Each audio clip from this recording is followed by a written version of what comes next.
All right, so I guess our final thoughts and our ratings. You know what, I have the highest one, but I might lower it a little bit. So I guess I don't know. Well, Dennis, I guess if you want to go first, and then Devin, and I guess Sure. we'll do. Yeah. I give it 6.5 appointments in Samara out of 10.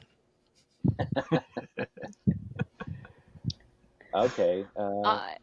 I had a similar rating.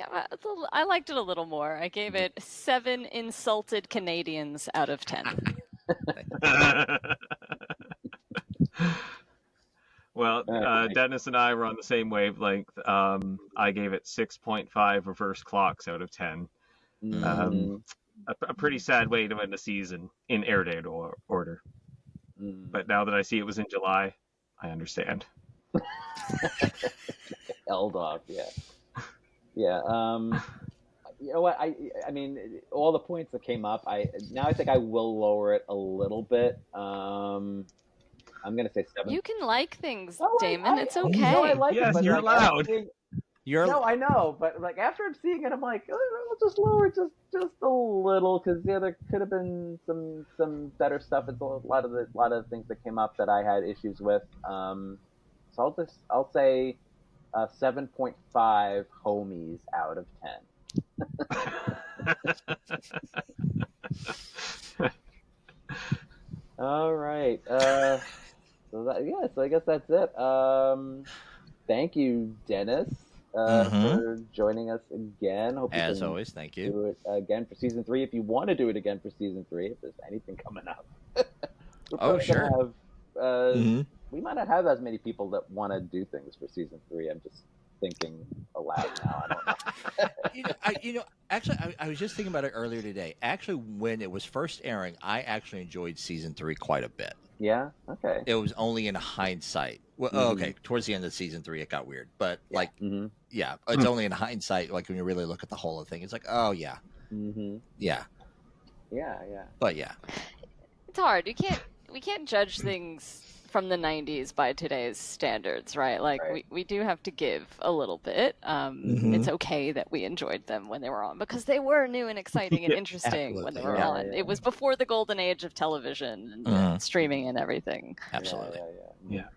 Well, thanks, Devin, for you for coming too. I was like, yeah, me and my sister chilling out again, talking about something we loved. Yeah, this was fun. I was looking forward to it. Yeah. I really enjoyed rewatching. Like I said, I did like this episode. I mean, 7 out of 10 is a good rating, but despite its problems, I think there was a lot. There was a there. I would have liked to see them explore the there a little more, but yeah, it was fun. Yeah. All right. Thank you for having me. Oh yeah, you're welcome. Yeah, it was great to have you. Anytime. Yeah. Devin, if you want to tell people how they can find you, or would you rather just, I cannot be found. Unless you want to watch a bunch of bouldering videos on Instagram. Feel free to follow Dev Unfiltered. Okay. But you consider yourself warned. It is primarily a climbing account. Oh yeah. Okay, we'll leave it at that. Okay, Dennis, you want to remind everybody? Sure. On this, at Dad of the Future or Dad of the Future Pod, depending on which platform, or just dadofthefuture.com, and then you'll get all my links there. Yeah. All right. So next up, we are going to be talking about Gillian of the Spirits. We will definitely be joined by first-time Dave Korman from the Korman Productions TV podcast. This is one he wanted to do. All right. Cool. So he's going to be joining us for that one. You want to take us out, Mike, with all of our stuff? Oh, sure. Well, thanks again for watching, everybody. Be sure to like and subscribe our videos. Share your opinions in the comments section. We will do a roundup in something in the future, either within one of our regular reviews or a standalone. We'll see. You can find all of our Sliders content to date on our website, fandomentanglement.com. If you want to drop us an email, it's fandom.entanglement@gmail.com. We have a conversation page on Facebook at facebook.com/fandomentanglement, and we're on BlueSky, so fandomentanglement.bsky.social. Follow us, we'll follow you, and we'll get some convos going there too. Yep. All right. So until next time, guys, I'm Damon. And I'm Mike. I'm Dennis. And I'm Devin. And we'll see you next time. Bye. Keep on sliding. Keep on sliding. Yes. Yeah. I got weird.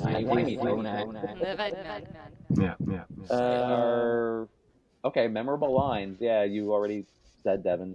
You cannot escape, estúpidos.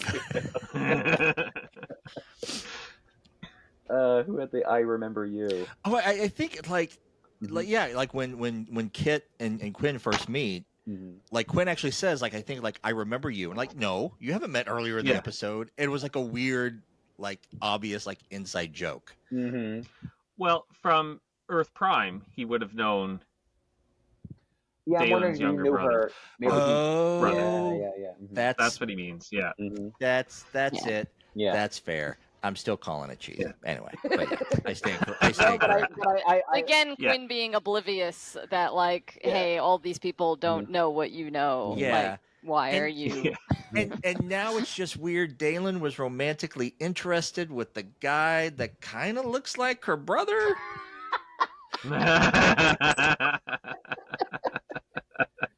Well, I think there's something to what you said, Dennis, that it's maybe a not subtle hat tip to the fact that they really are brothers. Yeah. I'm not going to get into it. Like we said, the whole appointment in Samara monologue, which is, I'm not going to get into the whole thing, but I wrote it in the notes. That was a good one, though. But it's really good. The whole thing, very good. Whole exchange. And the way Arturo says, you changed the future, you ripped a hole in the fabric of time, God knows what the consequences will be. And, we said that with the wow. The deadpan. And we said it before about the, I want to go through the whole thing. So Wade says, I want to go home, Rembrandt. I don't want to spend the rest of my life in Canada, which immediately made me think of the Sloan song, The Rest of My Life, where they say, I know I'll be spending the rest of it in Canada. And it's just, the lyrics are there and it's in my head. Yeah. So cue up that song sometime. It's pretty good. Yeah. And then Rembrandt, he says, I'm sorry, go ahead. Go ahead, Dennis. No, I would, and to point out on earthprime.com, this was Sabrina Lloyd's last episode in Canada. Oh, it was? Because in season 3 they moved production to well, it's the last air date episode, but in season 3 they moved production to LA. Right. Right. Yeah, I'm sorry, Mike. No, that's okay. No, it's all right.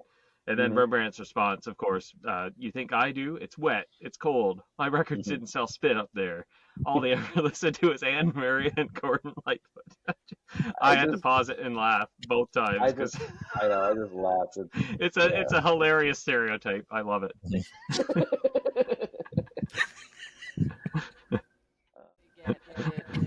For sure, to it. Let's call it some chaos. All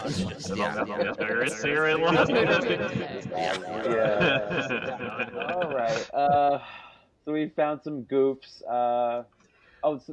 We said it before. That was your first one, Devin, right? You said that about the Vancouver ice and cold storage. Yeah, that was that. Who had the next one about the? Oh, me! Like, it's not a goof, but just the entire sequence of when the wormhole opens up when they're leaving Nueva España. Like, Kit has been shot, and then everybody's just standing around in slow motion, like looking at the wormhole. The guys on the ground dying. Quinn is shouting, hey, come with me. And it's just like everything is in slow motion. Like, you cannot tell me that the immigration officers will not just start opening fire. Yeah. It's just, right. And then they get to the other world, and I think Rembrandt actually has a line like, "Hey, what happened back there? Like, you were there. You didn't slack off early. You were standing there watching the entire thing." I think he meant like, what was up with that? Why were you begging this random person to come along? Because they were all separated, maybe, yeah. right? Like Sure, they didn't see the whole Daelin thing. That was Sh- just when they met back up with him. Yeah, Sure, but like the way it came across, it wasn't just like, whew, that was a big deal. Like what happened there? It was like, that was kind of an awkward exchange. It was random. Yeah. Yeah, that was it. All right. And you got some, Mike. Well, still in Nuevo España, when Quinn is looking to rescue the others from immigration, he says he needs to get to them before 10:23. That's their sliding time, right? But when Rembrandt and the others are being escorted to the bus, he says it's 5 a.m. that they've woken them up at. And then Wade says they have less than 2 hours until the slide. It's obviously pitch black out. So there's some discontinuity here with the with the time. And this is a small one, but interesting. The nameplate on the judge's desk says Judge J. Estevez both times he appears, including in Nuevo España. So, but there is a Spanish title for judge, i.e. Juez. So you would expect that in the Spanish courtroom to have that, perhaps. But in what was it, timey-wimey world, the bailiff announces him as Judge Ramon Estevez, but his initial is J. Estevez. So he's Judge J. Estevez, but you introduce him as Ramon. So I don't know. I just the prop that they had for both scenes didn't work in either of them. That's it. That's the goof. And also, I can't remember if this was on Earth Prime or IMDb, but Ramon Estevez just happens to be Martin Sheen's actual birth name. Yeah, I had that up here, right, on earthprime.com. What? Yeah. Yeah.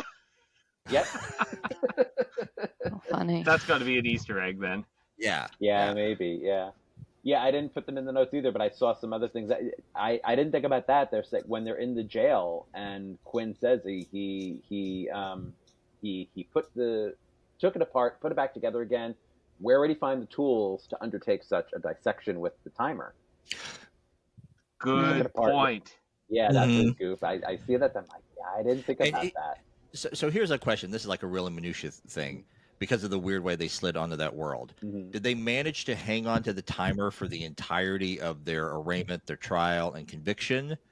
Or did the timer just magically pop in with them when they arrive? That's what they also say here. They still have the timer. It's unlikely that the processing guards at the prison would have let them keep such an item. So that's another. But when they pop in, they're already processed. So yeah, it seems like it just poofs in with them. It's like Sam and Al switching places, and somehow Al has a hand link when he shouldn't have one. Yes. Yes. Yeah. I guess that's a weird timey-wimey thing. Yeah. All right. How they interact. Yeah. That's why I should have been an episode on its own. Yeah. But Quinn is, regardless of what anybody else says, he's like, you guys do what you want. I'm going to save Daelin. But to quote another famous scientist, Quinn, like you do realize that if you succeed, you'll be creating a time paradox that will result in a chain reaction that would unravel the very fabric of the space-time continuum and destroy the entire universe, right? I mean, I'm just checking that you should know that, Quinn. So I guess you weren't thinking about that. Well, I mean, the thing is, like, parallel universe, that's his thing. Like, time travel isn't his thing. Like, there's I think it's the asteroid episode back in the first season. He even flat out says he doesn't even think time travel is possible. Right. Right. So he's not thinking fourth dimensionally. Right. He's not thinking of it that way. Yeah. He's just Slider's prime directive. They need to sit down on a world, hash one out. Anyway. Yeah. At least Quinn's consistent throughout the episode. You've got to give him that. Yes, he's got one focus. He's sticking to it. Yeah. He's only got win back my high school girlfriend. Yeah, one of these worlds, she's going to take me back. He's got one thing on his mind, and that's, or is it on his mind? Whatever. Yeah, and I you mentioned it later too, Dennis. That whole dialogue Arturo has about the appointment at Samara. That's like pure gold for John Rhys Davies right there. I love that. I mean, that's classic. Like I love it's that. wonderful, and it's so bizarre because, like Devin, you were saying earlier, like, did their doubles on this world, were they the ones who did it? And I've always understood as like no, like somehow running in reverse, somehow they get involved and Daelin is accidentally killed in some way and Quinn is framed for it in some way right after they slide onto the world, if you play it backwards. And Arturo doing this monologue, it seems like they're setting up this idea of like, no matter what you're going to do when we get to the end/beginning of this slide, either you're going to try to intervene in her murder and end up looking like you did it, or you're going to accidentally kill yourself trying to stop it. Right. So the way that they went with the end of the story is really bizarre. Yes, because I was confused through the whole time, and then when he had that dialogue about it, and they were going to the murder, I was like, oh, okay, clearly, like you said, something's gonna happen. It's gonna be the whole ironic, time is predetermined, destiny, fate, and then no. Very strange. I mean, it's so bizarre. Like, I almost want to wonder if, like, the original story, Daelin was going to get killed, and the network gave a note saying, like, you can't kill her for some reason. I don't know, but it was. Yeah, maybe they thought it was too dark. Yeah, and I'm just wondering how, like, Arturo, he surmises that they will be compelled to slide shortly after the murder is committed. I don't know where he came up with that exactly. Like, how did he estimate? I thought it was because they knew the time of the murder, because it would have been in the paper, and they knew the hours running down on the timer. So I think they were able to put it together that the slide out would be very shortly after. It seemed more like an instinctual thing. Like, he's like, well, I guess because it started with them, so I guess he feels like it has to be like right around the murders when we would have gotten involved. I guess that's how he's coming up with that idea that up until then it's like there would have been, there's like no mention of them. I don't know. But Rembrandt's remark about what are we worried about? Daelin's just going to come back to life, and he's like, man, I'm so confused. Like, why? That's a point. It's really funny. Exactly, because this is where Remy is speaking for the confused audience. Even if I'm the only one on this podcast that is the confused one at this point. But Rembrandt says, I mean, she's going to come back to life anyway. And Quinn says, don't you get it? We're the ones moving backward, not them. Let's go. And then Rembrandt just says, man, I'm so confused. Yeah, I know. And that's how I felt. And I still feel that way. Because if time is moving backwards and she's currently dead and soon will not be dead, then what's the problem? What's there to save if she's not going to get shot? Like, she's still the effect is still that she's dead. It's just they're experiencing it in reverse. It's I mean, I know I get it, but and this is why Fox aired this one in July. Yeah, right. Yes. They didn't. It's not a sweeps week pick. They did not get it. And he does save her, and she says, "You really screwed up." I'm like, "Yeah, you did, Quinn. You screwed up." I do have to say, I kind of liked the score during this whole. Like, there was kind of like a weird, creepy, it was like that, like like whatever it was, like about like the end of the world type stuff. Even though it's the 90s, I kind of liked that visual effect. I thought it was an interesting thing to do, but you have something else to say about that, Mike. I feel the opposite on that effect. I thought it was extremely cheesy. It's just a freaking hole in the sky showing like some other Earth with its moon speeding around. Like, what the heck is going on here? All right, but okay, in fairness, Mike, if the world started to come to an end and you looked up at the sky and you saw something, one, either that looked more realistic or 2, it looked like a bad 90s sci-fi effect, what would scare you more? For me, it would be if it probably looked the like bad a bad 90s sci-fi effect. Yes. That's terrifying.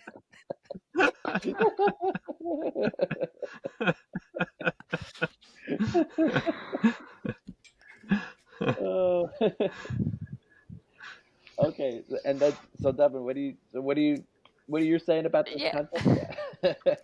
I just, it didn't seem like it was necessary. Mm-hmm. It felt like someone in the writer's room had very strong opinions about like making a point of time paradoxes and that there had to be something that happened. But then they just resolve it in 30 seconds by sliding out, which they were going to do anyway. So why? Why did we have to raise the stakes just to immediately clear them away? It was, that felt like such an off note to me. Yeah, I think it's kind of like what you said, Devin. I feel like they just wanted to play around and experiment with something. Like nobody's ever quite done this before. So I mean one thing my interpretation of this ending is I feel like a lot of people either miss it entirely or they're not understanding, because Arturo says, take us out of the equation, this world may have a chance. So I feel like by them being sucked up into the wormhole, it's sort of negating the paradox as if they were never there to begin with, but they did slide there. So it's still kind of a weird... See, to me, no, that's a Hail Mary pass, wishful thinking from Arturo. This world is screwed. Like, it's ripping itself apart as soon as it comes out. Because you can't come back from that 90s graphic. They've already seen it. You've seen it, yes. No takes backsies. No. But they'll have seen it in the past now, not the future. Right. Now I'm confused. But yeah. 5 minutes, they're going to forget about it. Yeah, it's going to be, That's right. What's on after Sliders? Let's Mantis is running right now. That's one. What else we got here? Well, you had a bunch of you mentioned, Dennis. It was where are we? I think we've covered a lot of it. Most of it. The reason why I think this world is coming to an end, since they introduced that, is because they've changed the past, but they are not going to be on this world to undo the paradox. Like, there can't be a time ripple that goes forward, right, to play out like what happens if the Sliders save Daelin's life instead.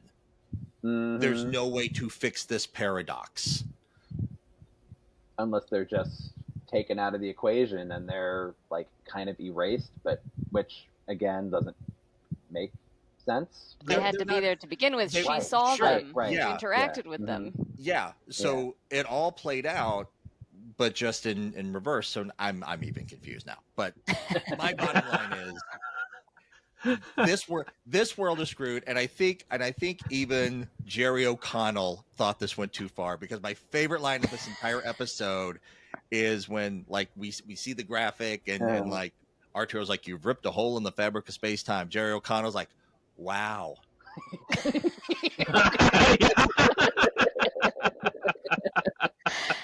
And I still didn't get the girl. Jesus. Exactly, you know. Right. Well, at least in this world, the Dennis was a good guy. Yes. He's Daelin's fiance and partner. And partner. Right. Huge conflict of interest, but okay. Well, yeah. Oh, whatever. Yeah. But maybe them, again, to undo the paradox, if they are taken out, then maybe the timeline goes back to the way it was and Daelin does die and everything's restored. Well, did she die to begin with? That's the whole thing. Did she only die because Quinn got involved? I mean, I think that's what they were setting up until the last second. And then what? Well, there was a newspaper report saying she was dead. Right. Yeah. At the hands of Quinn. Well, he said something about that must be the mistake that I made or something. He didn't realize that they were trying. He thought it was Dennis that was going to be the killer, but it wasn't. Yeah. This was this other guy that they were trying to do the handoff. Yeah, information exchange. The exchange. Yeah. The cop stuff. Yeah. Right. Who was just some random guy who looked nothing like Quinn. Like there were a lot of opportunities to clarify how this happened, and they just didn't take any of them. Right. Yeah. They just wanted to put a big hole in the sky. Yeah, and then they just go to the next world, and Rembrandt's like, well, there's a phone over there. You want to try again? And Quinn is like, I think I'm done. He's already pretty much they're there for 3 days, 7 hours and 14 minutes. Can't handle another rejection. Yeah. Plenty of time for him to cause We're trouble. at 43 minutes on this episode. Yeah, it's time to.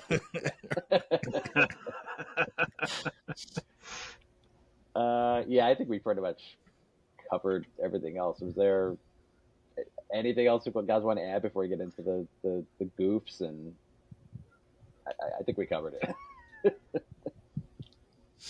We were pretty thorough. So, yeah, I think so. Well, Dennis, you had something about you're talking about how they don't seem to acknowledge it at the end, like that he just did this thing, and about the guilt. Oh, sure. I mean, they just get to the other world, and there's not anything like did we save the world by sliding off? Like, what happened there? That was kind of a big deal. Like, no, want to give her a call, give it another shot. Like, yeah. But like I put in the notes, like if I did something that I know I just ended a world, I don't know how I would deal with that. Maybe I would just like push it down really quickly, like gonna go on, gonna sweep that under the cosmic rug. Yeah. I think it does go back to what you were saying, Dennis. Like, they need a prime directive, and they definitely don't have anything like that at this point in the series. They're just very much like, each world is a new day. Yes, and it's our playground to mess up. Yeah, let's get involved and mess up things that have been in place for decades. And like, oh, who cares? Let's just... Season 1, they were always saying, not get involved, we're not getting involved, and then there'd be some motivation for them to get involved. Season 2 seems to be like, yeah, let's just get involved. Yeah, true. Why not? Yeah. We're only here for 14 hours. Yeah. So. Yeah. It's like Atlantic City. And then season 3 is like, who cares? The world doesn't even make sense. Let's just have at it. Sure. I mean, maybe if you were just sliding dimension to dimension for who knows how long at this point, you probably would eventually get a bit numb to it. Let's cause some chaos. Let's just, What mood are we in today? Yeah. Yeah.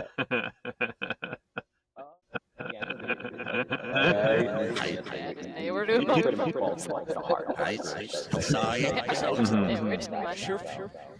So this is where things get really trippy, because then everything starts moving backwards as they're going through that tunnel, and all of a sudden they're in San Quentin with different clothes, and the timer is counting up instead of down. And they're meeting all the same people. They're meeting that same lawyer, and then they're getting arraigned before the judge, but the arraignment is happening after. Like, they were talking about how everything is like sort of happening in reverse, and it's like it's the same judge too, and they go in the courtroom. Yeah, their lawyer, I forgot her first name, but Sanchez was her last name. She says Judge Ginsburg is the chief of the Supreme Court, and she had denied their appeal. But I wondered if that was a reference to Ruth Bader Ginsburg, who was a judge on the Supreme Court from 93 to 2020. Just in this alternate world, or reverse world, I guess. But yeah, and then after that, when they get back to the courtroom, that first scene that we see, they kind of pan across the judge's desk, and there are like at least 8 clocks sitting on the desk, and I don't know why. who thought that was a good idea, and only one of them was in reverse. The others were normal clocks from our world. So yeah. I had to pause it and look, but one of them was a reverse clock, and the others were all regular. But okay, that's weird. But I don't know why they're all sitting on at the front. It's a weird what's the word I'm looking for? It's a weird choice for the like a directorial props. choice or something. It's a weird prop choice. That's what I'm going for. Yeah. I really want you to know this part of the episode is about time. I guess so. Yes. Show don't tell, I guess. Yeah. Yeah, I mean, Quinn and they basically look at that clock, and that's when they figure it out. And Quinn and even Arturo's like, time's arrow, and suddenly they're like, we plead guilty, and Remy's like, oh, sure, why not? Let's all plead guilty. Sure, what? Yeah, sure. Let's just go with it. Yeah, Devin, you said it too. You think this is? Yeah, like at least partially it's got to be an homage to Quantum Leap, right? Like, because the whole time I was also because we never figure out, do they have doubles on this world, and were they actually involved in this? Like, that's never made clear the whole time. Mm-hmm. So originally I thought, because it was very interesting that they leapt into jail cells, like right away from there, leaping into different clothes and different cells. Oh, it's very different than any other slide. That's what immediately tipped me off to Quantum Leap, because it felt like they're taking someone's place. Okay, that I didn't quite catch, but yeah, I mean, I think you're right. Sure. I mean, it's basically time travel without being time travel. It's Sure. Yeah, I'll just bring it up here because it is on earthprime.com where it said it. It brings up an interesting question. So reverse world has time moving backwards. So that means that the end of the universe on this world was at the same time the universe began on Earth Prime. So unless the exact moment the slider slid into reverse world was the exact median of the life of the universe, wouldn't the sliders land in a world that either didn't exist, like the sun's going nova in a few million years, or is this some super elevated futuristic society? So like, where are we in the future, and how are we going to experience like 65 billion years more, like, or whatever it is? Like, how does this work? How are we right in the middle? It's an interesting idea. I had the exact same thought. Like, the whole time zero thing made zero sense to me in this episode, and their discontinuities, this is the term they keep using. Somehow we're supposed to make things make sense, but Quinn tries to dumb it down. The record skipped. We just jumped back in time. What? Like, I don't understand how, if these people are moving backward in time and you're moving the opposite direction, there should be no interaction. The only way I can justify it is that they are experiencing this crisscross as much as their mind can comprehend it. Yeah.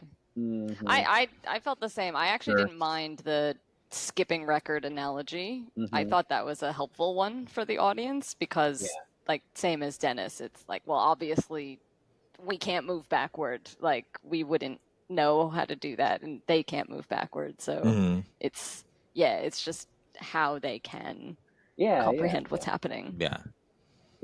I mean, I'm skipping ahead here too. That's me. Like, even me, this is like I love time travel stuff and all these time things, but this is even hard for me to grasp a little bit, because it's like, I feel like it does have to be continuous, and then it's like it's like a rubber band that just like snaps them back, and so that they jump backward. So there has to be some moments where they're all in sync with each other just to make it work. And I mean, I guess if they had more time to talk about it, they would explain the whole backwards concept better, like how they interact. Yeah, exactly. That's why it should have been an episode on its own. But... Quinn is like at most, what, 25? That's fair. All right, so And second act is now we get to what they call Lion's World. That's the second world we visit, and that's we were immediately clued in because Wade sees the park bench that says it's the San Francisco Lions instead of the 49ers.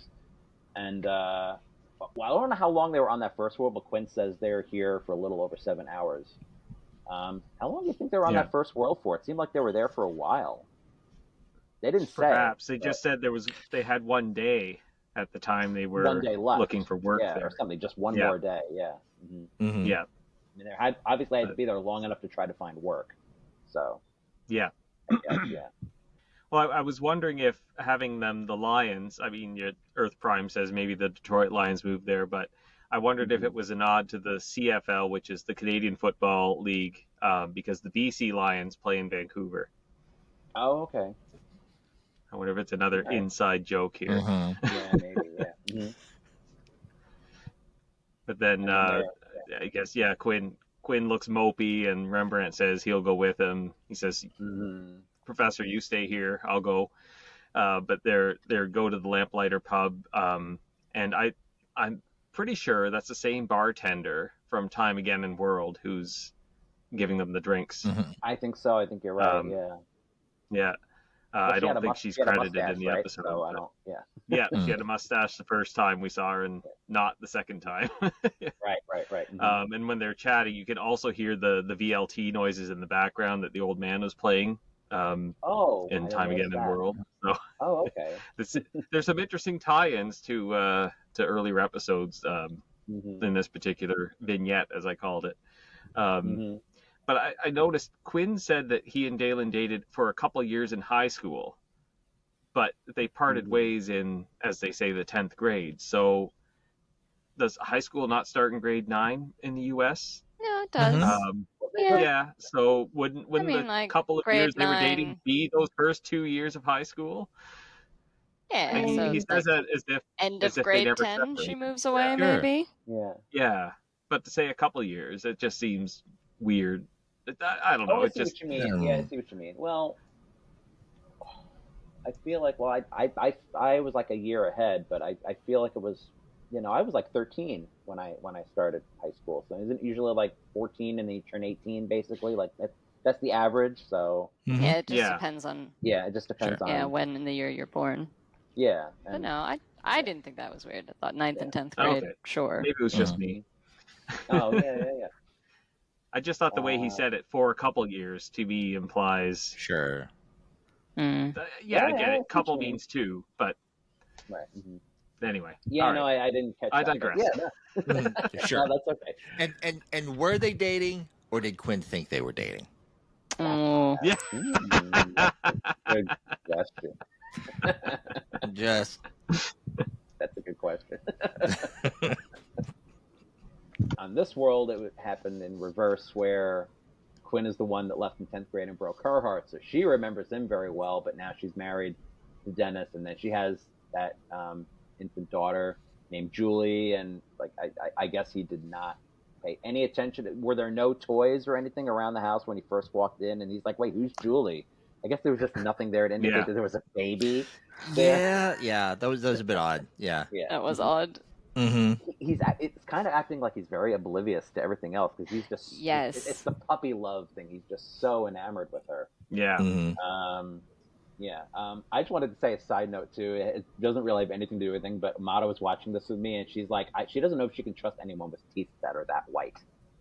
It's this big smile on her face. Referring to Daelin. Yeah, referring to Daelin. Slash the actors, yeah. Well, she was a model, so... She was. Yeah. Mm-hmm. But yeah, Dennis was a real, not our Dennis, obviously. Like you said before. Sure. Yeah. Yep. Exactly. Everybody named Dennis on TV has to be a real, a-hole, apparently. Mm-hmm. Yeah.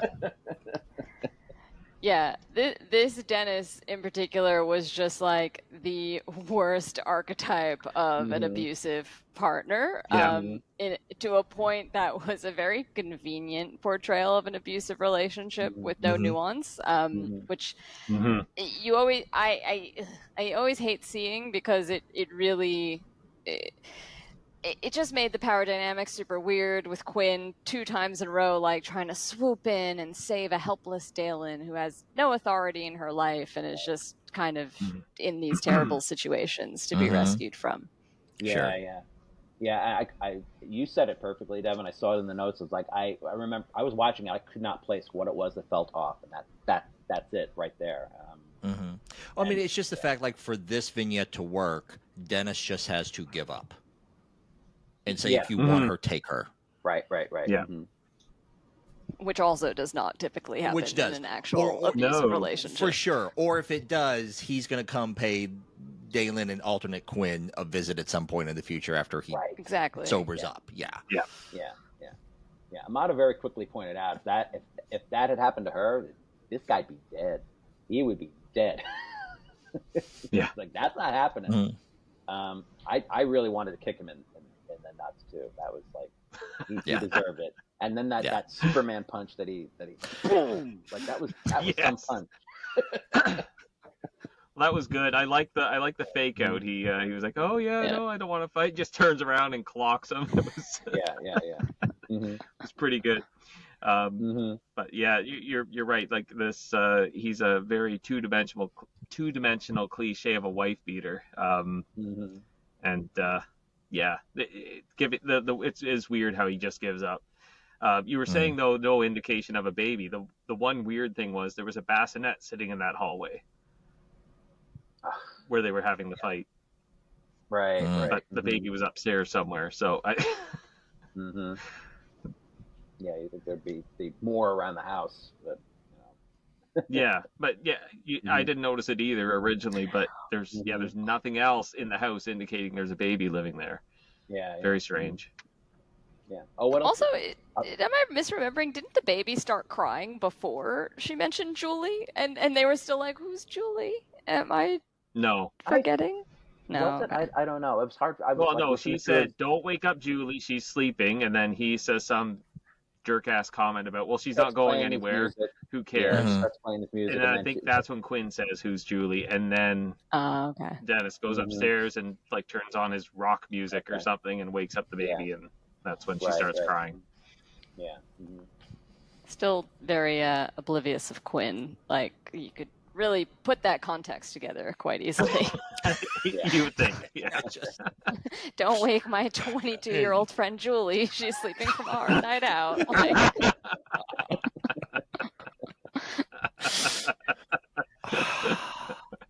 What else did you have to add here, Dennis, about that? No, because like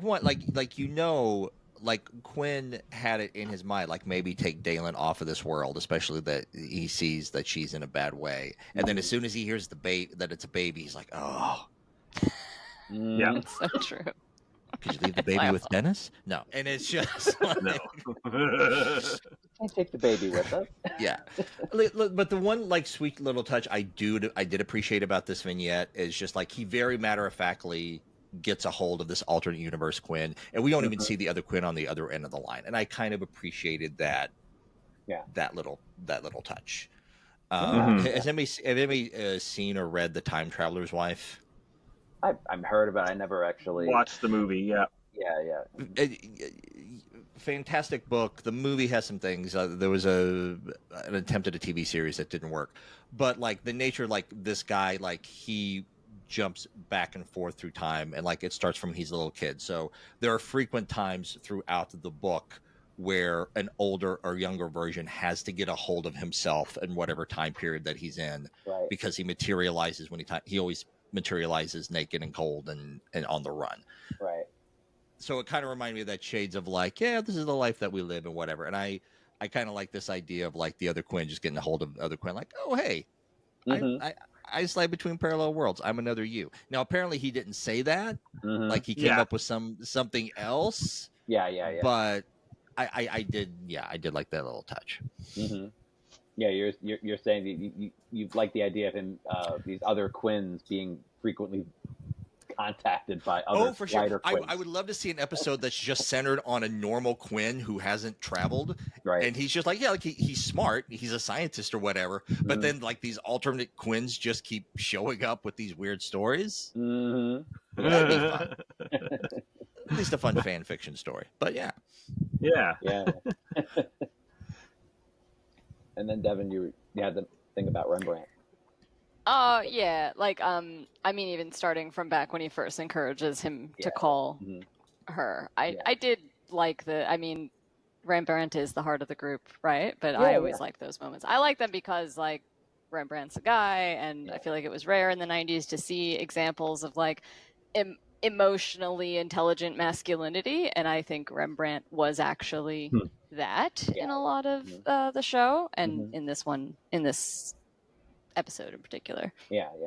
I think I think even in Into the Mystic, they pretty much called him like the heart of the group. That tracks. So yeah. We didn't see anything that like the history is vastly different. So they're probably just that he gets in the opposite direction. I don't know. But all right, so the cold open starts in Nueva. They call it República de Nueva España. We see that in the subtitle there. They're working as day laborers on a street corner. Arturo's like, we've hit an all-time low. I like that line that he says that Mark Twain once remarked that the coldest winter he ever spent was a summer in San Francisco. Yeah. It is funny. Rembrandt is talking about how he hates being an illegal immigrant in a country that used to be his own. Oh, and then Devin, you had some remarks here that you said. Oh, yeah, just like I think everyone made the same comment about Arturo being a dick. And like the only reason I could think of to explain it was that I do remember the 90s being a time when Canada was just the butt of a lot of jokes for some reason, maybe because of the whole socialized healthcare thing. We have to make this sound really scary, so we're just going to make Canadians sound dumb. But that's the only thing I could think of for all the like putting down of Canada and Canadians. Yeah, I mean, he just comes across as a jerk, and like after like I put my notes in there, like if you go by air date order, it might make sense because this is not our Arturo. It's the other Arturo, and it's like, oh, maybe John Rhys Davis was playing it that way. But if you go by production date order, that doesn't work. No, it doesn't work. Yeah. It was meant to be aired like in the middle of the season, and then they held it back because Fox literally did not understand the episode at all. Sure. So burning off in the middle of the off in the middle of the summer when no one's July. watching. Yeah. No, I'm curious. I don't know, Damon or Mike, if you know, at this point, did they definitely know that season 3 was being picked up? Because season 3 was the first full season that actually started in the fall. Right.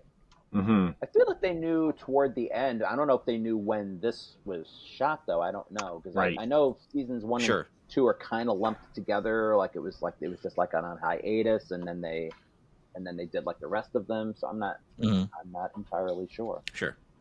Yeah. I kind of felt like Arturo being a jerk to Dennis here encourages Dennis to betray them later, because he approaches them just kind of saying, oh, it's kind of nippy out here, eh? Reminds me of Vancouver. But I'm not sure what accent he was going for. It certainly wasn't a Canadian accent, but it sounded vaguely British. I don't know if that's the actor or this Dennis guy was trying to be sound more friendly, but then Arturo says, I am not your sibling, sir, for which I thank God and good breeding, which is really mean. So rude. Out of nowhere.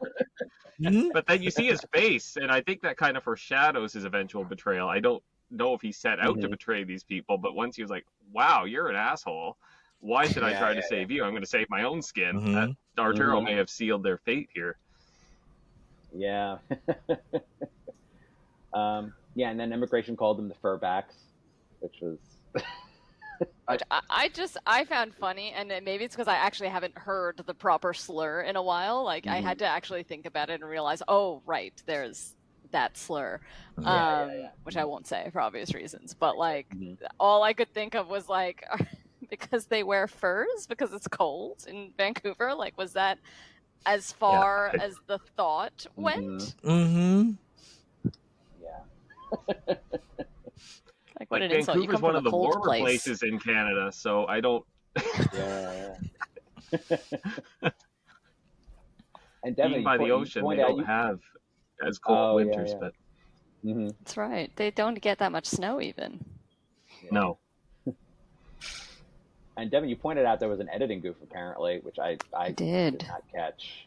I caught it immediately. I forget why. I think I paused it to actually hear something someone said, and then right when I paused it, the zoom out was on like Vancouver ice and I wrote it down. What was it? But ice and cold storage. Yeah, like it, and then I looked it up and I saw that they shot a lot of things in Vancouver, so it makes sense. They just didn't pick a location that didn't outright say Vancouver on it.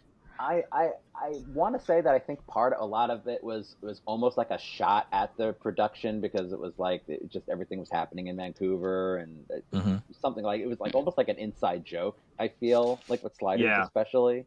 Maybe. So, yeah. Yeah, maybe it was intentional, because I had that thought. I was like, particularly given they're talking about Vancouver here, it's weird that they would make that goof. Yeah. On a similar note on the filming, when Quinn's in the back alley after being chased by the immigration police, there were 2 garbage cans that have 800 Kiefer written on them, which is a street just east of Gastown where they normally film the downtown scenes. So, obviously quite set in Vancouver, but yeah. Don't worry about it. It's a TV show. No one's gonna watch this ever in 30 years and pick it apart. It's all good. Don't worry about it. Right. It's standard definition television. They're gonna be able to read it. Don't worry. Yeah. No one's gonna care. Quinn got shot. Let's not even worry about resolving that. Yeah. I forgot he got shot.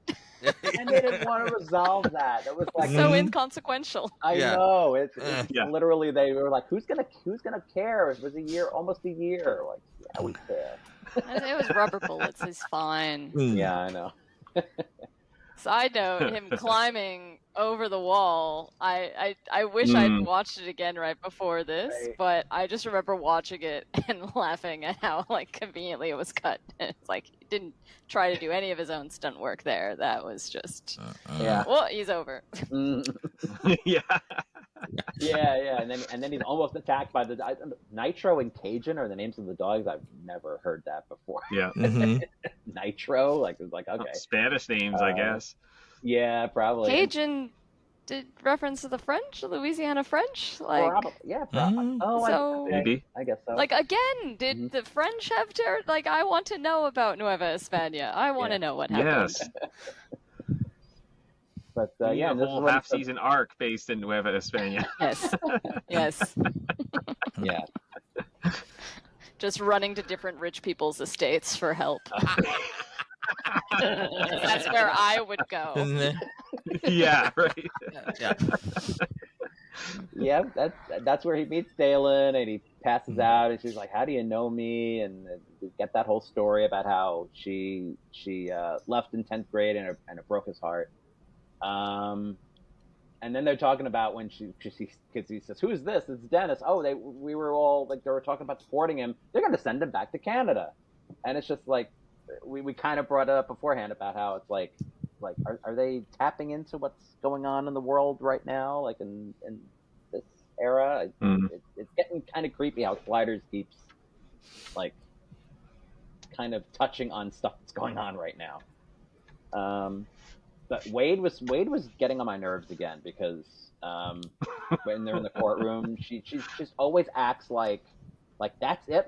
These are the laws. It's like she always is in shock that things are not working the way she thinks that they should work, and it just it just kind of annoys me sometimes. It's like she just seems to think that the rules that she's accustomed to should automatically apply, but they're on a different world. So don't you realize this by now? I was curious though why the 3 of them were being tried together. They were arrested in one big group. I don't know, unless they all pretended they were family, then somehow all got the same lawyer, because otherwise it doesn't make sense that all 3 of them are sitting before the judge at the same time. You think they would do each person? Wouldn't it be separate? Yeah, it would be, wouldn't it? Sure. Yeah. Oh, I didn't think about that. Yeah, we don't know the laws of this world. So. Right. Yeah, right. I mean, it's kind of like Reverse World at the end. The 3 guys all show up in the same jail cell there after their conviction. So yeah. The world's weird. And is this the same courtroom that see again later in the episode from The King is Back? Where was it? Looks like the same. Oh, at the beginning. Well, probably is. Quinn was on trial. Yeah. Right. It wasn't until I watched it the second time I thought this is a very familiar courtroom, and then I realized it was Quinn was on trial for something his double had done, and then they slide out in the courtroom, and then when they slide back in, they land in the same courtroom. Right. Yeah. Right. Yeah. Mm-hmm. It was a 90s sci-fi series. I don't think they had enough budget to have separate courtroom sets, so very likely the same. Yeah. It was just probably filmed a year apart, so I wonder if there's another show that it was. I was just saying, there's another courtroom drama on Fox. They were like, "Hey, can we borrow your set for?"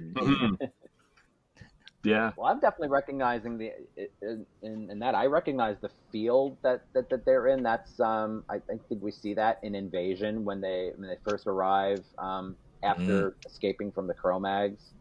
It's that open field because it's at night. I recognize that's what I recognize. I don't know if I'm explaining it well, but it's like toward the end of the episode when I think after, like at the end, like I recognize that. Yeah, but anyway, so Devin, you have more to add on that with the? Yeah, I similarly I was annoyed at Wade's reactions and everyone's though, because it just didn't feel like how they'd react given their sliders, and like the focus should have been getting back with Quinn and the timer, right? Mm-hmm. Because ultimately that's your way to get home, but they were really fixated on like, I don't want to go to Canada. And it just seemed really weird and whiny, and it felt like the writers were kind of trying to force us to imagine how bad Canada must be, and I'm like, I don't know anything about this Canada except you've told me that they're poor and it's cold, but like the sliders certainly don't know anything about this Canada, right? Like if Wade is feeling like it's Canada back home, why are you so worried about Canada? Oh, and then when we go back to Daelin I'm just saying the mistress would not be speaking to her staff in English. Like, that's not what you would see, right? Like, if assuming Spanish is the dominant language, like, why wouldn't they be speaking in Spanish to Daelin?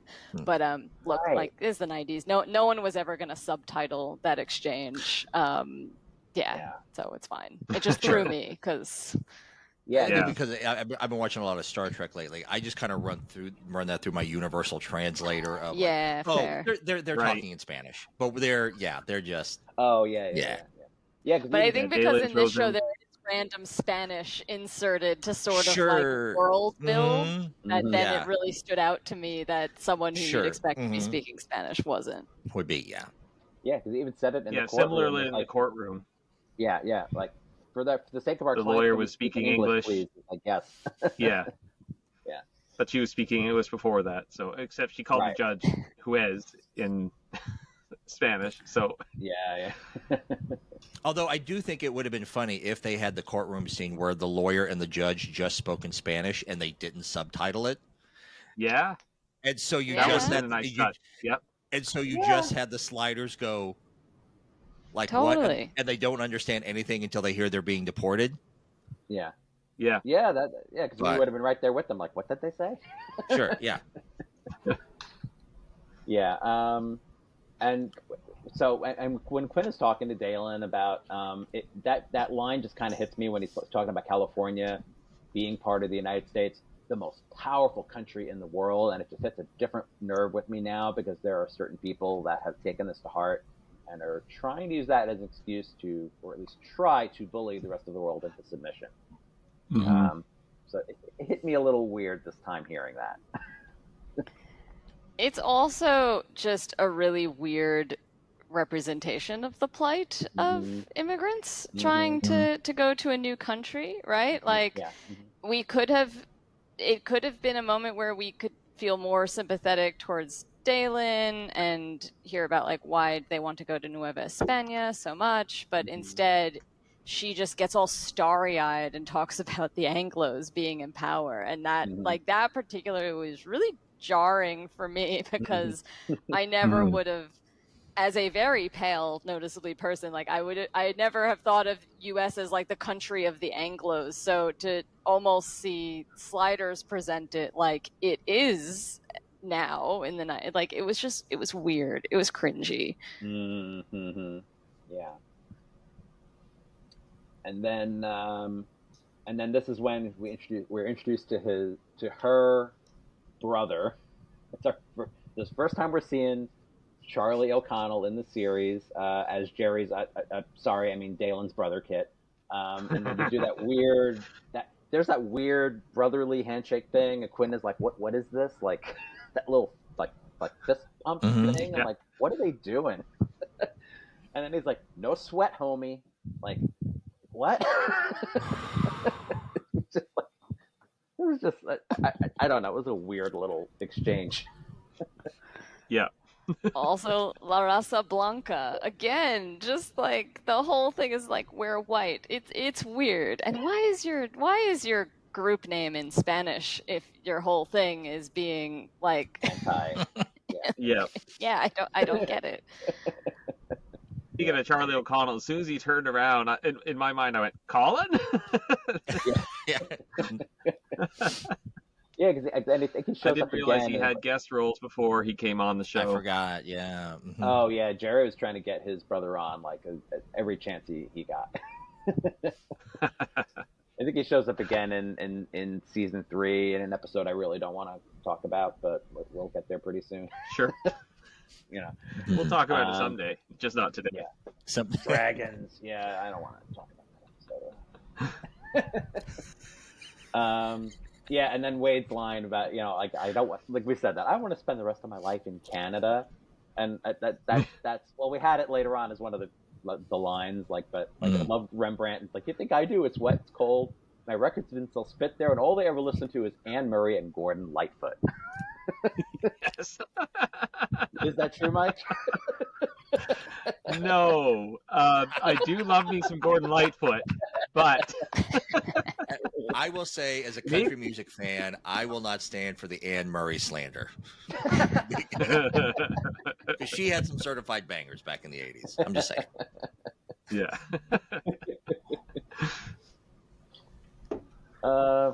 Oh yeah, and then the estupidos, like that was. That's my favorite line. You cannot escape estupidos. It's so tame. It's so tame coming from a ruthlessly authoritarian immigration officer chasing you down. I know. And then, of course, the end of Quinn pleading, "Daelin, come with us." Like, what? Her brother just died, and what is your plan here? Yeah. Is dying. Yeah, sorry. What is she gonna do when she slides into a world? Sure. You don't know what's next. You've landed with dinosaurs and shit. Like, where are you taking her? Even before this, and their nighttime scene the night before, Quinn is obviously hitting on her, and she has said she is engaged to Dennis, and it's just dude. Yeah, and then he says something like, "Well, what about him?" It's like, "Well, I want to take him with," and you see he's thinking about it, like, all right, I guess we gotta take him too. Oh, good. I guess we'll just get him killed on the next world. All right. Play the long game here. I know, but I'm thinking the same thing. Yeah. We've done this 3 times already, at least, with people from other worlds, and then they conveniently disappear, and they're never heard from or mentioned ever again. So what? I don't know why this would be any different. For sure, but also we had Quinn is at most 25. I think so. Mm-hmm. Yeah. Mm-hmm. So It's fair. Yeah. Mm-hmm.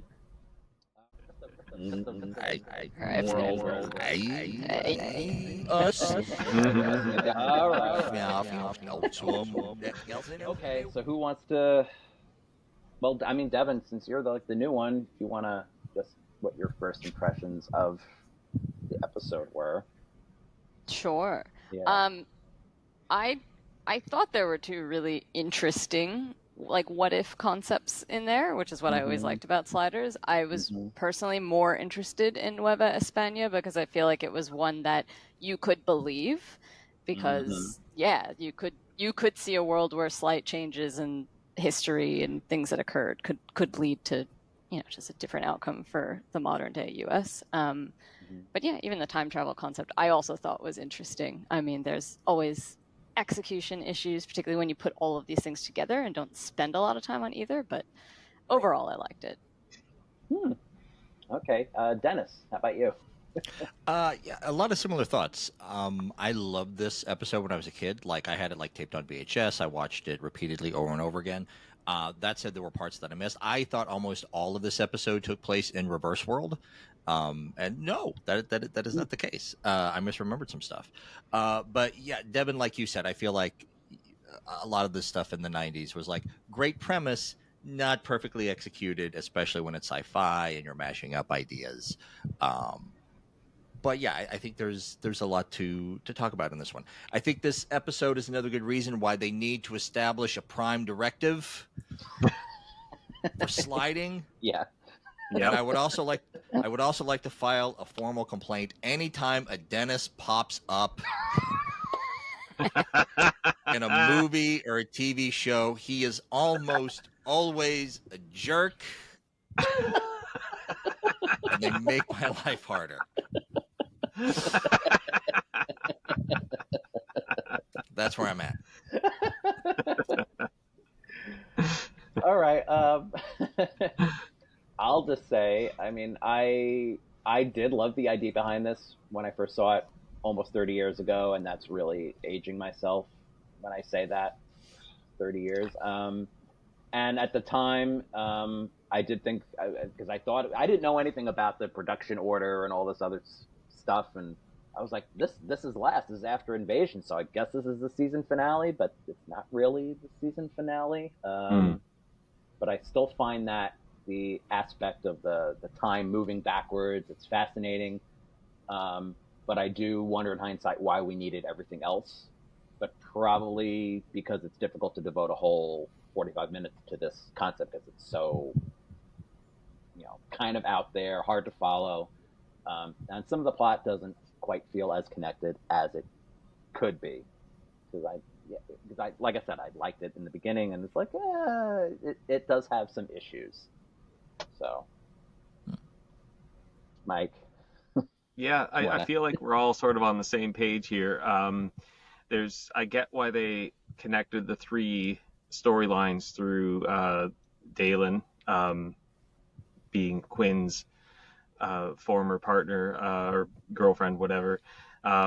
It just felt like two very interesting ideas in the first and third worlds, with a second world thrown in as a vignette to connect them.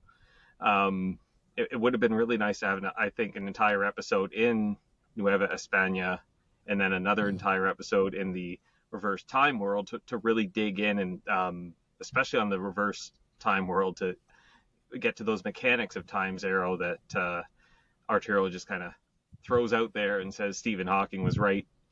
Time can go either way, but I spent a lot of my time in that last half of the episode confused, and I felt like Remy was saying everything I was thinking, because he kind of acts like the audience's voice, which I think he's done before when there's been kind of confusing aspects, to be like, I don't get what's going on, but let's just move on with the show.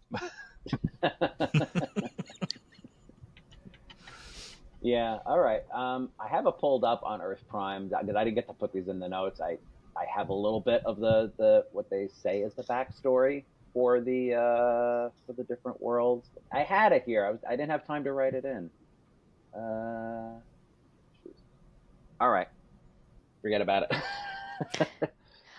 All I want to know is like when it happened and how much of the modern U.S. is included, because like it's very believable to think that California and like the Western U.S. for sure, but like did the 13 colonies never happen with the British on the Eastern Seaboard? Like that. Right. That's what I mainly wanted to understand. I just wanted to know more.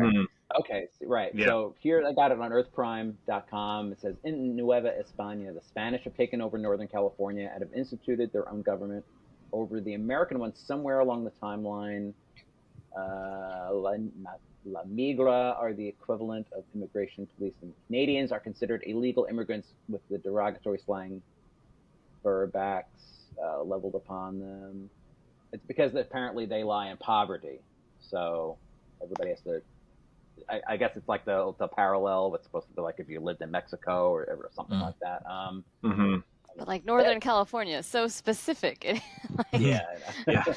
They're only getting migrants from Vancouver, like not from. Anyway, it feels like a universe where California is just one thing. Right. And it said that I didn't notice any of this. That the flags hanging in the courtroom, the stars and stripes are green and white with a circle of 13 stars in red, indicating that there are only 13 regions in this country. And on this world, the Anglos lost the New World to Spain. I think it dates back to when. Wow. Yeah, no, I think it dates back to I guess when Christopher Columbus came, maybe, and they never claimed it. Yeah. Lions World, it says it's very similar to Earth Prime's history, with the exception that the Detroit Lions are now playing in San Francisco. So, and then it's interesting to wonder what happened to the 49ers. And also, it's like reversed that instead of Daelin is the one that moved away, Quinn is the one that moved away. And then Reverse World is pretty self-explanatory. It's just everything working in reverse. So that's it. Yeah. Easy, Mike. What do you not understand about that? Yeah. No, I don't know if there's any real. We didn't see anything that like would indicate the history is vastly different. So it's probably just that it moves in the opposite direction. I don't know. We've said before, I kind of would like invade us. What did Jan say once? Annex us or something, please? Yeah. All right. Let's just get into it. All right. This originally aired July 12th, 1996. And the synopsis from the DVDs is the Sliders find themselves running into the same people on each new world, one of them being Quinn's former love, Daelin. After encounters on worlds where the Spanish rule America and Daelin is an abused wife, the Sliders arrive on a world where time moves backwards, and they are accused of Daelin's murder. Quinn wants to save her, but it could have disastrous results. I believe it does. Or it's debatable. Our usual cast: Jerry O'Connell as Quinn, Sabrina Lloyd as Wade, Clement Derricks as Rembrandt, and John Rhys Davies as Arturo. And I guess I'll let you do the guest cast, Mike, because you always have a lot of things to add. I think that's your thing now. Say that, but this time I only found two that were had a lot of interest. The main guest star being Brooke Langton as Daelin Richards. The interesting thing I found about her was she played Angela Bennett on the TV adaptation of the movie The Net, which was a Sandra Bullock film. Which I have a friend who has watched the movie 8.5 times or something like that. That was back in the late 90s. So I watched it a couple times with her, and so I remember the film well. But I just found it interesting that she picked up that baton and did the TV series. But there have been a lot of other Sliders guest stars who have had guest spots on the TV series The Net. But so... there was also some show called Melrose Place. She was in 68 episodes of that. I never watched it, but I was aware of it, of course. Me neither. I'm glad you added that, because I forgot. I was like, that's the one thing I think I remembered her face from, was seeing her. Because that was at the same time. Probably what she's most famous for, I'd imagine. That's who she is, and I never saw a single episode of it. So. Yep. Did you, Devin? I don't know. No, you were too young, right? No. I wouldn't have been watching Melrose. 90210 and all that stuff. Yeah. Our other guest star was Matthew Flint, who played Dennis McMillan, and there was a long list of with stars, but the two we picked out were Charlie O'Connell plays Kit Richards, and of course Charlie being Jerry's real life brother. And eventual cast member of Sliders. Yep. And the other with star I picked out was DJ Jackson, who plays the bailiff. He surprisingly has 165 credits on IMDb, but the vast majority of them being a security guard or a taxi driver, a police officer. But the one thing he did have was a recurring role as a character called Cobb Brandon on Superman and Lois, which ran from 2021 to 2024. So the new one. Okay. He finally landed something that that was more than one episode. I haven't seen that show, but I have not seen it either. I'm not caught up on the Arrowverse stuff or any of that stuff either. I should be, but yeah. All right, and this was written by shorter one this week. Oh yeah. So this was written by Steve Brown, directed by Richard Compton, and we've seen that name pop up a few times. We're on basically the three main worlds are Nueva España, Lions World. I think it's mainly because it's the Lions instead of the 49ers. Yeah. And Reverse World, which is like our main one. And then at the end, it's like EarthPrime.com arbitrarily calls it Phone Booth World. It's just a world where whatever. All right.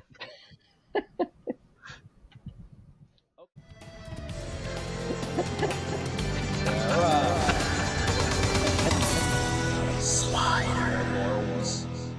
Hey everybody, welcome to Fandom Entanglement, and we are talking about Sliders Season 2. This is actually the last episode that they aired, but it is really the 6th episode in production order. It is As Time Goes By, and this is a very weird, interesting episode to talk about. I am Damon Sugamelli, and this is my co-host, Mike Bloxam. Hello, everyone. And returning with us is our good friend Dennis Freimeyer. Hey, hello, Dennis. Everybody. Hey, Damon. Hey, Mike, hey. Devin, nice meeting you. Thanks for having me back. Yeah. And joining us from the land down under. My sister. That was terrible. It is terrible. Thanks, sis. This is my sister, Devin Sugamelli. Hey, Devin. Hello. Hey. Hi, Devin. Yeah. Hi. Yeah. All right.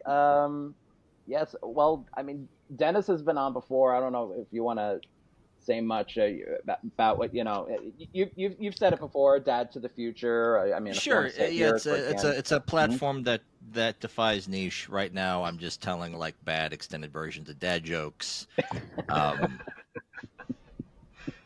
Just trying to stay afloat in this world that is America in 2025. So now, just trying to keep it fun, trying to keep it light on there.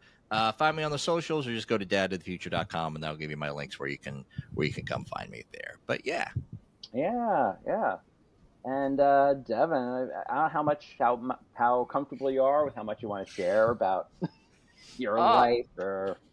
Sure. I mean, I'm just a corporate working stiff who doesn't get to do anything creative usually. So this was a really fun opportunity to come back to something I loved in my youth that I connected with you, my brother, over. I'm excited to give some thoughts on As Time Goes By.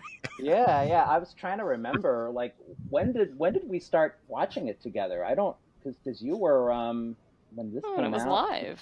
No, but I would have been like 10. You were 10, yeah. So yeah. I remember we watched it on the Sci-Fi channel. Yes. But did we really watch it together before that? Or I don't remember. No, wasn't it originally on Fox? It was on Fox, and I remember if we had kind of watched it together, or I got you into. I don't remember, but no, we watched it together. Yeah. I definitely remember like season 4, and then it was like season 5 came along, and I hadn't told you like what was going on. You're like, wait.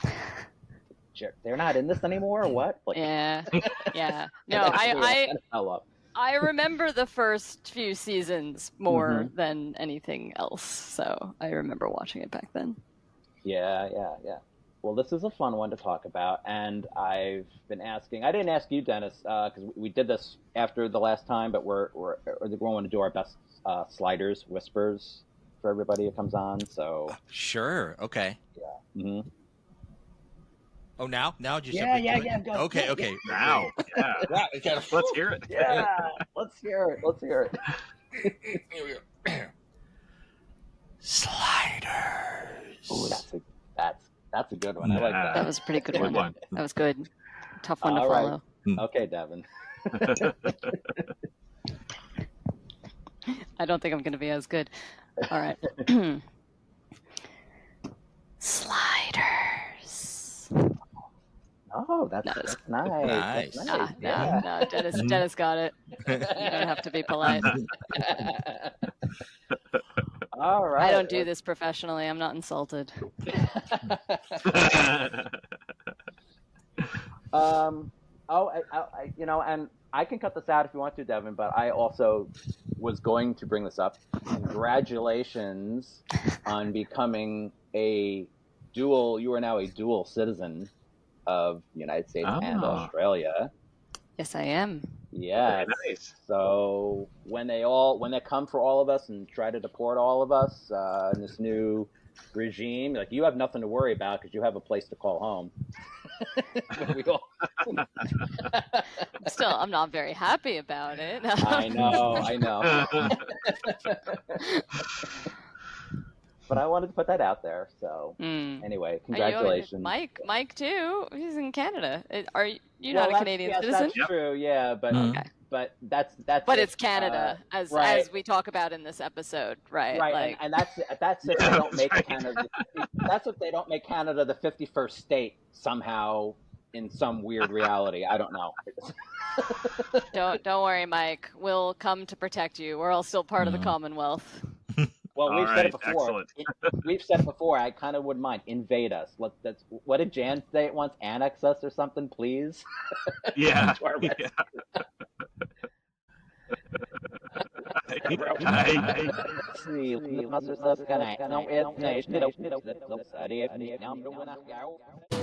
What if there was a show about traveling to parallel worlds? The same year, the same Earth, only different dimensions. A world where the Russians ruled America. Or where your dreams of being a superstar came true. Or where San Francisco was a maximum security prison. We started a podcast talking about it, inviting some friends to join us. Now we hope you all come along for the ride.